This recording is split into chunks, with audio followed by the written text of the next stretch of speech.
வணக்கம். நான் டாக்டர் ராமநாதன் அர்ச்சனா. 2026 ஆண்டு மார்ச் மாதம் 6ஆம் தேதி 11 மணி காலமை இன்றைக்கு மேலதிக தகவல்கள் கிடைத்திருக்கிறது.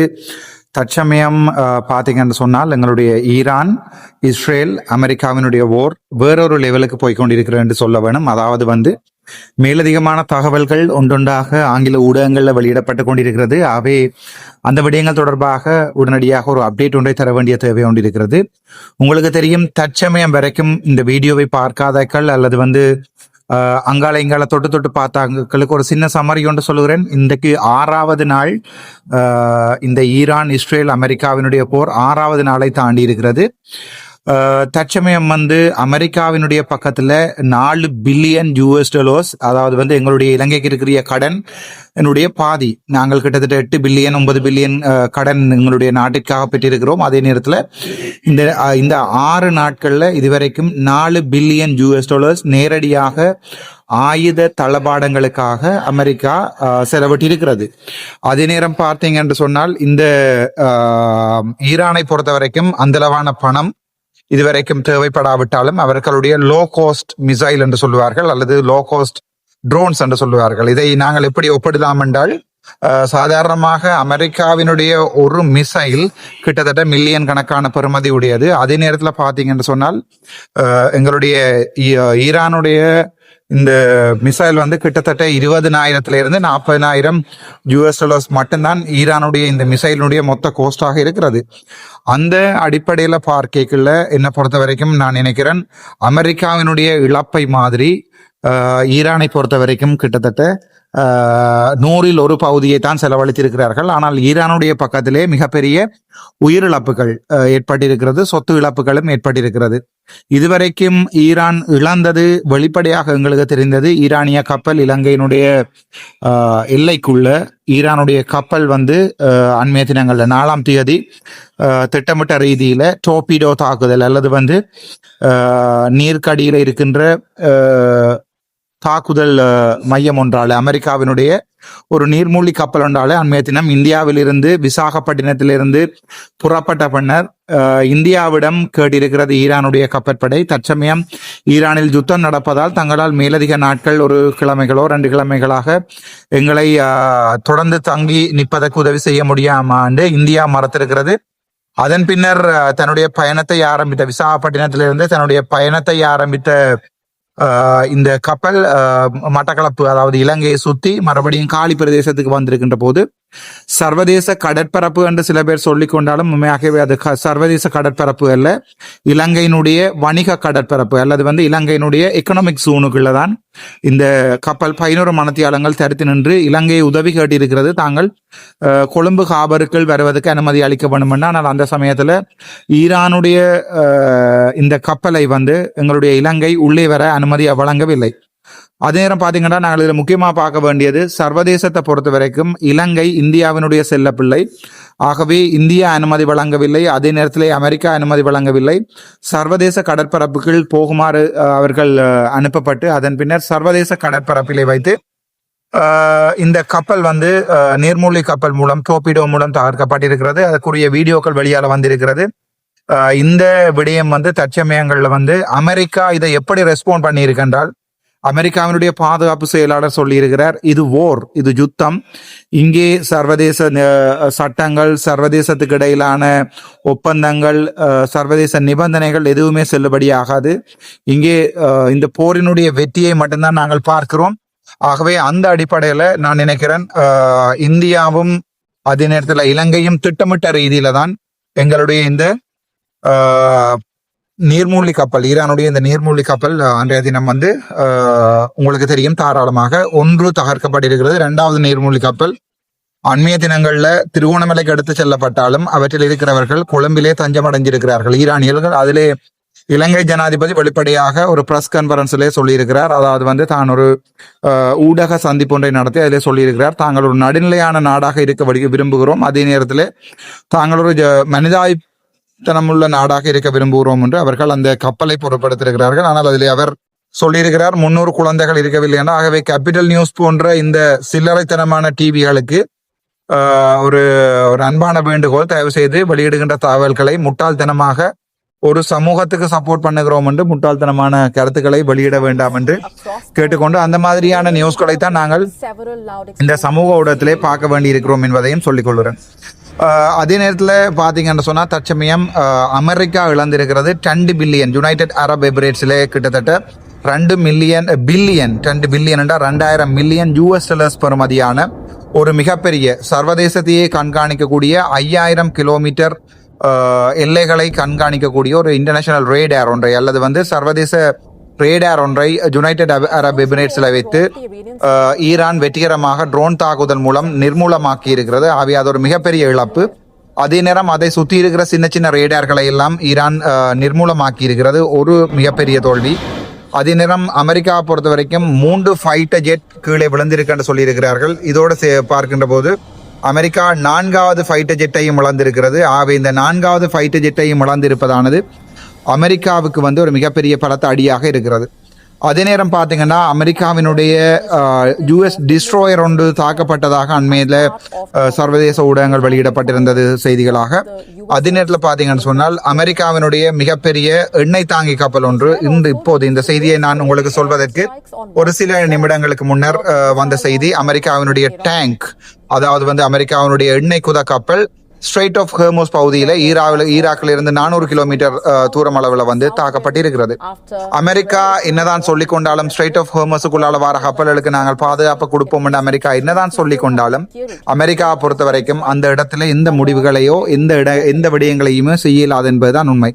இந்த நிதர்சனமான உண்மைக்கு பின்னால் இருக்கிற காரணங்கள் என்னென்றால் அமெரிக்காவை பொறுத்த வரைக்கும் அமெரிக்கா தற்போது பே ஆஃப் கல்ஃப், அதாவது வந்து பார்த்தீங்கன்னு சொன்னால் மத்திய வளைகுடாவில் இருக்கின்ற கடற்பகுதிகளில் 2 கப்பல்களை நிறுத்தி வைத்திருக்கிறது. ஒன்று வந்து USS ஃபெரால்டோஃபா, அது வந்து ஃபெரால்டுன்னு சொல்வார்கள். அந்த கப்பல் வந்து அணு ஆயுத குண்டுகளை தாங்கிக் கொண்டிருக்கிற கப்பல். அதை விட மிகப்பெரிய கப்பல், அமெரிக்காவினுடைய மிகப்பெரிய பலம். 20 வருடங்களுக்கு கிட்டத்தட்ட எந்த ஒரு ஃபியூவல், அதாவது எண்ணெய்களும் இல்லாமல் போகக்கூடிய ஒரு கப்பல் தான் இந்த USS அப்ரஹாம் லிங்கன். தற்சமயம் கிடைத்த செய்தி, USS அப்ரஹாம் லிங்கன் தற்சமயம் தாக்கப்பட்டிருப்பதாக சொல்லியிருக்கிறார்கள். அந்த செய்திகளை உறுதிப்படுத்த முடியவில்லை. ஆனால் பெரும்பாலும் USS அப்ரஹாம் லிங்கன் தற்சமயம் தாக்கப்பட்டிருப்பது வந்து நான் நினைக்கிறேன் பெரும்பாலும் உண்மையான செய்திகளாக இருக்கிறது. இவை நடந்த விடயங்கள். இதோடு மேலதிகமாக சில விடயங்களை நான் உங்களுக்கு சொல்ல வேணும்.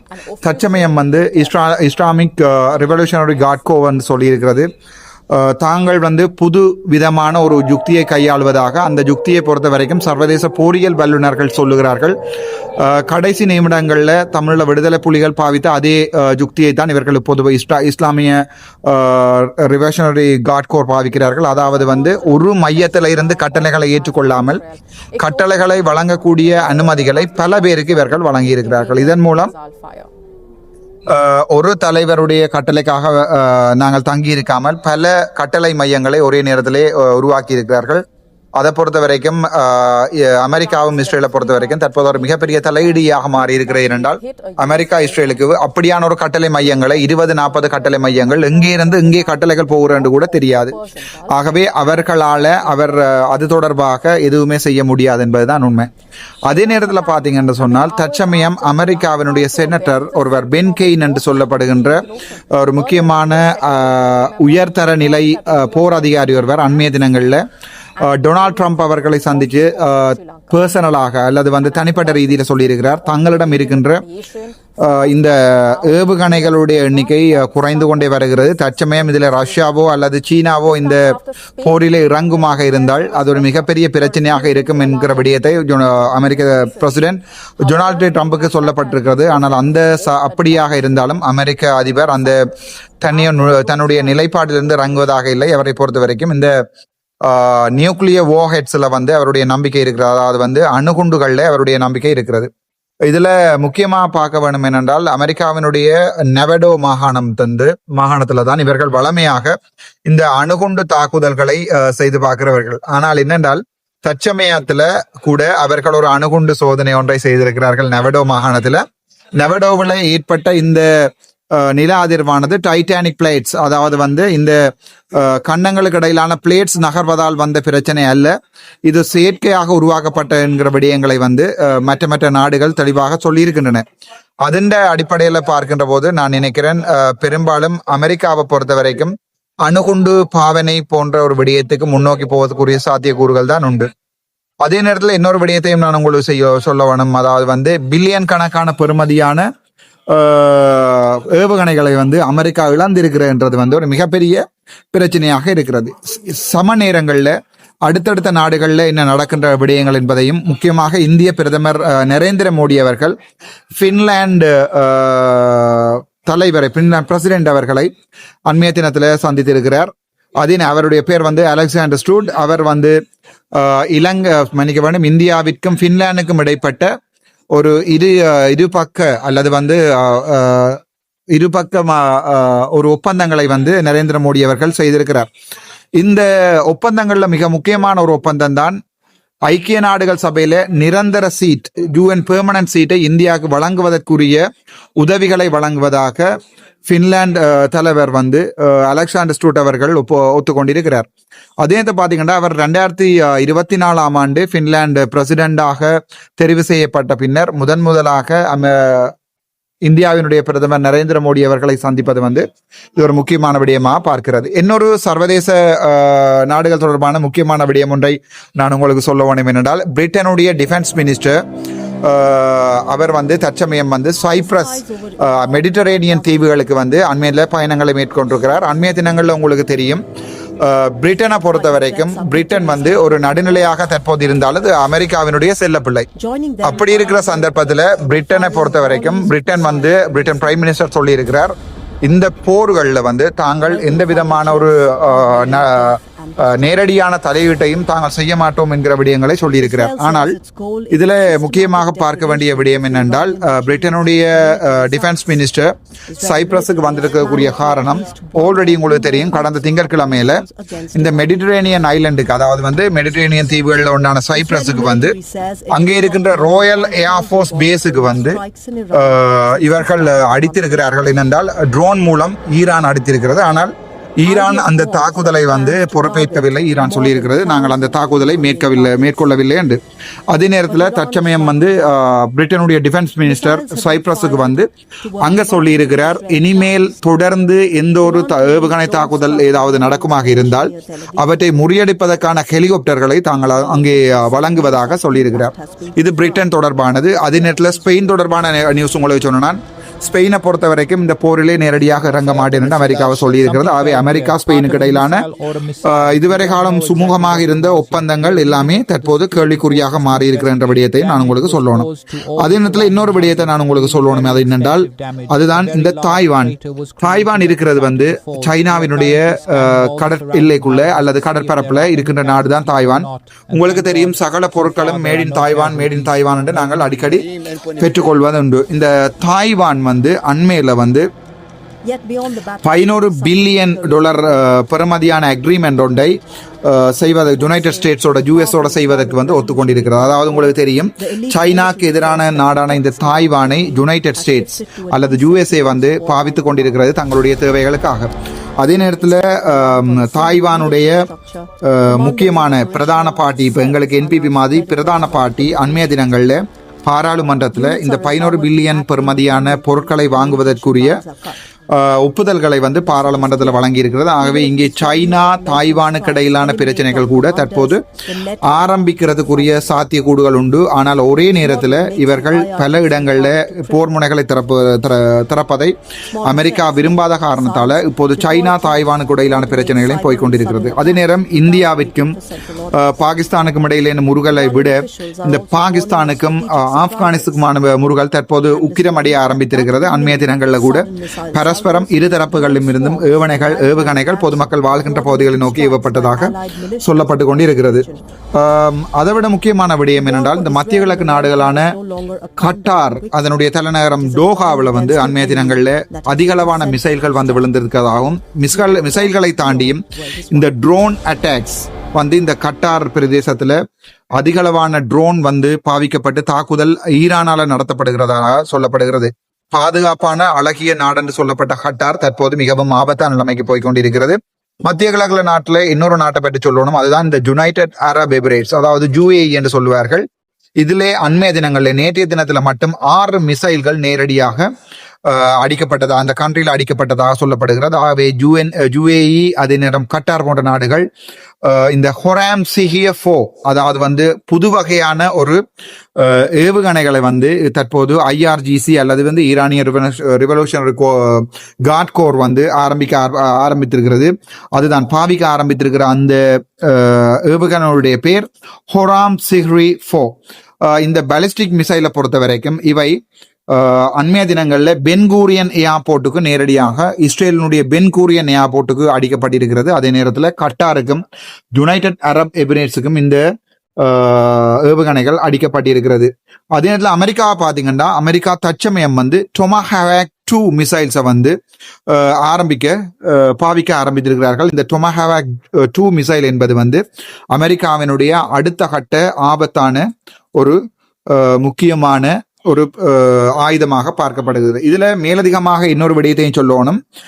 Day 6, அதாவது 6வது நாள்ல அமெரிக்க ஜனாதிபதி அவர்களுடைய ஒரு பேப்பர் ரிப்போர்ட்டர் அவர்கள் கேட்டிருக்கிறார், ஐயா உங்களுடைய நாட்டுல இருக்கிற இந்த ஓரை பற்றி நீங்க என்ன நினைக்கிறீங்க? 6வது நாள் போகுது, நீங்க சொன்னீங்க 1 மாதத்துக்குள்ள இதை முடிப்பீங்க, இதை நீங்க ரேட் பண்றீங்களா? எத்தனை அவுட் ஆஃப் 10 அல்லது 10க்குள்ள ரேட் பண்ணினா எத்தனை பாயிண்ட்ஸ் கொடுப்பீங்கன்னு அவர் சொல்லியிருக்கிறார். 15 அவுட் ஆஃப் 10, அதாவது நீங்க 10க்கு மார்க் பண்ணினா அது 15. இந்த ஓர் என்ன பொறுத்த வரைக்கும் வெற்றி தான் என்று அமெரிக்க ஜனாதிபதி டொனால்ட் ட்ரம்ப் அவர்கள் சொல்லியிருக்கிறார். இதுல முக்கியமான விடயத்தை பார்க்கணும். இதுவரைக்கும் 6 சோல்ஜர்ஸ் இறந்திருப்பதாகவும் தற்சமயம் கூட ஒரு 20 வயது சோல்ஜர் ஒருவர் இறந்திருப்பதாகவும் அமெரிக்கா சொல்லியிருக்கிறார். ஆகவே இந்த நிமிடத்துல 7 சோல்ஜர்ஸ் போயிருக்கிறது, 4 ஃபிளைட் போயிருக்கிறது, 2 கப்பல் போயிருக்கிறது. இப்ப இந்த சந்தர்ப்பத்துல கூட நீங்க பாத்தீங்கன்னு சொன்னா அமெரிக்க ஜனாதிபதி டொனால்ட் ட்ரம்ப் அவர்கள் சொல்லிக் கொண்டிருக்கிறார் 15 அவுட் ஆஃப் 10, 15 அவுட் ஆஃப் 10, அதாவது 10க்குள்ள நீங்க ரேட் பண்ணீங்கடா நான் 15 மார்க்ஸ் போடுவேன், என்னுடைய போர் அந்த அளவுக்கு வென்று கொண்டிருக்கிறேன் என்று சொல்லி அமெரிக்க ஜனாதிபதி சொல்லி இருக்கிறார். ஆனா இதே நேரத்தில் பாத்தீங்கன்னா எங்களுடைய இஸ்ரேல் தலைநகரம் அல்லது இஸ்ரேல் தற்போது இருமுனைகள்ல அடிவாண்ட ஆரம்பித்திருக்கிறது. ஒன்று கீழே ஈரானோட, மற்றது மேல லெபனான்ல இருக்கிற ஹிஸ்புல்லா தீவிரவாத அமைப்பு தற்போது இஸ்ரேலுக்குள்ள நேரடியாக ஊடுருவவும் அதே நேரத்துல குறுந்தூர ஏவுகணைகளை பாவித்து இஸ்ரேல் மக்களுடைய அன்றைய வாழ்வாதாரத்தை அன்றன்றைய வாழ்க்கையை குழப்புவதற்காக லெபனானில் இருக்கின்ற ஹிஸ்புல்லா அமைப்பு நேரடியாக இந்த போருக்கு வந்திருக்கிறது. இஸ்ரேல் சொல்லி இருக்கிறது லெபனான் அமைப்பு சரண்ட பண்ணவனும், இல்லாவிட்டால் நான் உங்களுக்கு நேரடியாக அடிப்பேன். இதுல என்ன முக்கியமான விடயம் என்றால் லெபனான் இருக்கின்ற பகுதி இஸ்ரேலினுடைய நியூக்ளியர் வார்ஹெட்ஸ் பதுக்கி வைக்கப்பட்டிருக்கின்ற அல்லது இஸ்ரேலினுடைய அணுகுண்டுகள் பதுக்கி வைக்கப்பட்டிருக்கின்ற பகுதிகளுக்கு அண்மையான பகுதிகளில் இருக்கிறதால இவை ஒரு மிக பாரதூரமான பிரச்சனையாக இருக்கலாம். பாரதூரமான பிரச்சனைகள் இதுல வரலாம் என்பதையும் பெரும்பாலான மத்திய கிழக்கு நாட்டில் இருக்கிற போர் வல்லுநர்கள் எதிர்பார்க்கிறார்கள். அதே நேரத்தில் ஹிஸ்புல்லாவினுடைய தலைவர் சொல்லியிருக்கிறார், தாங்கள் ஒருபோதும் இந்த பிரச்சனையிலிருந்து எந்த காரணம் கொண்டும் தாங்கள் சரணடைய மாட்டோம், போர் அல்லது வெற்றி அல்லது சாவு என்கிற விடயத்தை சொல்லியிருக்கிறார். ஆனா பாத்தீங்கன்னு சொன்னா இந்த ஹிஸ்புல்லா இயக்கம் ஒரு சின்ன இயக்கமாக இருந்தாலும் அவர்கள் அடிக்கின்ற ஒவ்வொரு ராக்கெட்டையும் இவர்கள் மிகப்பெரிய செலவுகளோட தான் இந்த இஸ்ரேல் தடுத்து நிறுத்த வேண்டியதாக இருக்கிறது. சாதாரணமாக ஒரு $10,000 பெறுமதியான $10,000 பெறுமதியான ட்ரோனை இவர்கள் ஒரு மில்லியன் கணக்கான பெறுமதியான பாலிஸ்டிக் மிசைலால தான் எதிர்கொண்டு வீழ்த்தி கொண்டிருக்கிறார்கள் என்றுதான் உண்மை. ஆகவே மேல அதாவது இஸ்ரேலினுடைய மேற்பகுதியில் ஹிஸ்புல்லா லெபனான் பகுதியில் பிரச்சனை கொடுக்கின்ற சந்தர்ப்பத்தில் கீழே இருக்கிற ஈரானுக்கு இஸ்ரேலை அடிப்பதற்குரிய சாத்தியக்கூறுகள் மிகவும் இலகுவாக மாற்றமடையும். ஆகவே ஹிஸ்புல்லா லெபனான் இருக்கின்ற ஹிஸ்புல்லா தீவிரவாத அமைப்பு தற்போது ஒரு மிகப்பெரிய தலையீடியாக மாறி இருக்கிறது. இந்த வீடியோவினுடைய முக்கியமானதுமான கடைசி செய்தியும் நான் சொல்ல விரும்புகிறேன். தற்போது யுனைடெட் கிங்டம் யூகேக்கும் ரஷ்யாவுக்கும் இடையிலே மீண்டும் ஒரு மிகப்பெரிய ஒரு நிழல் யுத்தம் ஒன்று ஆரம்பித்திருக்கிறது. யூகே பிரைம் மினிஸ்டர் சொல்லியிருக்கிறார், தாங்கள் ரஷ்யாவினுடைய ஆயில் அல்லது பெட்ரோலை வேண்டுவதை பற்றி தீர்மானம் எடுத்திருக்கிறோம், தாங்கள் இனிமேல் வேண்ட மாட்டோம் என்கின்ற விடயத்தை யூகே பிரைம் மினிஸ்டர் சொல்லியிருக்கிறார். அதே நேரத்தில் விளாடிமிர் புட்டின் அடுத்த ஒரு நிமிட மனத்தியாளங்கள்ல அடுத்த ஒரு பிரஸ் ஒன்றை வச்சு சொல்லியிருக்கிறார், நீங்க எங்களுடைய ஆயிலை வேண்டியலேண்டா நான் உங்களுக்கு கேஸ் தாரது வாழ்க்கையில நடக்காது. உங்களுடைய எரிவாயு தேவையை நான் உங்களுக்கு பூர்த்தி செய்ய மாட்டேன். ஆகவே நீங்கள் உங்களுக்கு ஒயில் வேண்டாம எங்களுடைய எக்கானமியை நீங்கள் குழப்புவீர்களாக இருந்தால் நான் உங்களுக்கு யூரோப்புக்கும் அதே நேரத்தில் யூகேக்கும் வந்து கேஸ் தர மாட்டேன். இந்த நாங்கள் சும்மா யோசிக்க கூடாது.